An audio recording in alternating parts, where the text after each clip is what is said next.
Bonjour tout le monde. Alors aujourd'hui on va travailler sur un ouvrage d'art qui sera le château d'eau.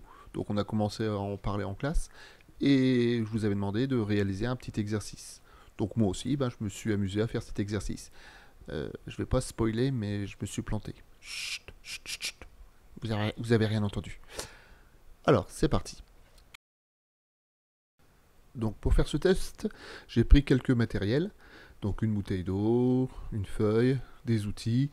Là, on va également voir des bâtons de brochette. Vous allez comprendre pourquoi, en même temps que le compas. Attention, super magie de Monsieur Richard. Trop fort. Ce dessin, on va simplement le mettre sur la bouteille pour qu'elle puisse ressembler un peu à un château d'eau.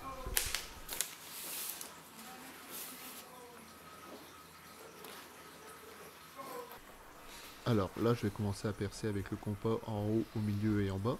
Mais attention, c'est juste pour symboliser. En réalité, on l'avait vu en classe, il n'y a pas d'eau dans la pile, il n'y en a que tout en haut. Et c'est la chute d'eau qui nous intéresse, c'est pas l'emplacement. Donc le trou d'en haut, ça voudra dire qu'il est le plus proche possible de la réserve d'eau qui se trouve tout en haut. Lorsqu'on percera tout en bas, ça signifiera que la chute ira de tout en haut jusqu'en bas. Ouais, même moi je comprends pas ce que je dis. Alors c'est parti pour les tests. Bizarrement ma femme n'a pas voulu que je fasse les tests dans la maison, je sais pas pourquoi. Donc heureusement qu'il pleuvait pas aujourd'hui, donc je suis dehors. Donc je remplis cette bouteille.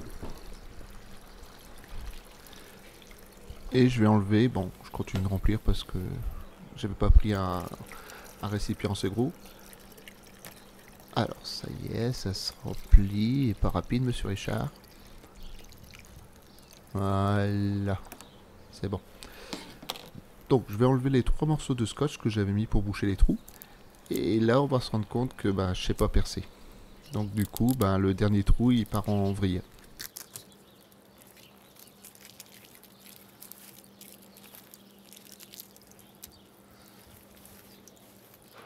Ouais, c'est raté.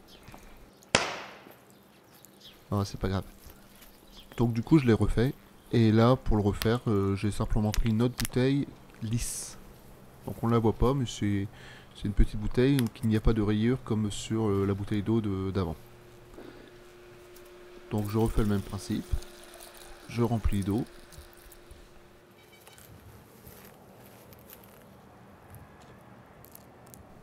Donc je vais enlever les 3 scotch. Oui, au départ j'avais demandé de faire l'un puis le deuxième plus le troisième, mais une élève m'a envoyé son travail, sa vidéo, et j'ai trouvé que c'était beaucoup plus parlant de mettre les 3 d'un coup. Donc merci à Loane. Merci Loane. Alors donc ici j'ai remis de l'eau, tout simplement parce que le trou d'en haut est vraiment trop en haut. Du coup il se vide très vite. Donc on va s'attarder surtout aux 2 autres. Donc celui du milieu, le jet, on voit bien qu'il est plus arrondi. Et celui tout en bas, il est presque linéaire, donc presque une ligne. Comme celui du bas est plus proche du sol, eh bien il touche plus vite le sol. Et celui du milieu, même s'il est un peu moins puissant,